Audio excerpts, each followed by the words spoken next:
Hemen bat dugu kurtze bat, berezi duri du, hau eta hila bazelarik etxe batean, kurutze eramaiten zitzaion, lehen auzoak eramaiten zuen kurutzea, eta bakarrik egiten zen, oinez, eta xirintxak bat zituen,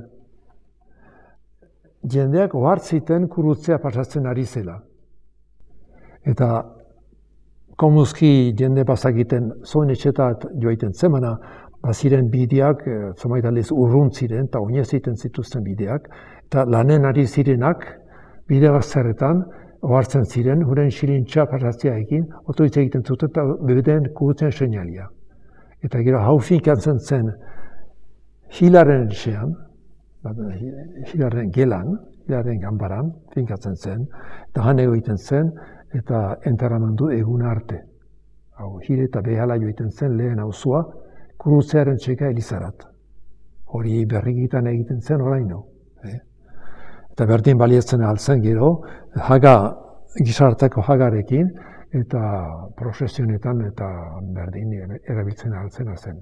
Nahiz gehienetan kurutze berezia zen eta hilketako edo heriotze egunetan edo enterramendu egunetan, erosketa egunetan. Honek iduri erabilia izan dela, eskopilate izan dela, eta hau hola ekartzen zuela, eramaiten zuela, eta lehen auzoak, eta hilaren etxe bat. Espiritu zaindua ordu, ara holako, ez da ardura ikusten. Hemen bi alderditai badu, eta beste txurorek ez du eta lehiliak ditu, zergatik ez dakit. Zergatik ez dakit, eta espiritu zaindua. Komuzki espiritu zainduarekin bada aita ere, aita semea eta espiritu zaindua, hemen bakarrik gainean da.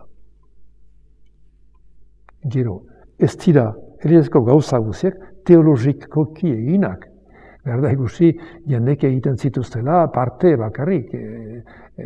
Erretaula batean gauza asko bada, baina kurutze batean izaiten aldi da, baina berdin hartzen dira elementu batzu, osagai batzu, hegez hartzen, dekorazioa polita delakotz, urtso bat polita da, eta gainetik heldu da, eta argia emaiten du gainetik, xirintxekin usadua, gero, hau egin duenak zer zuen gogoan, nola jakin.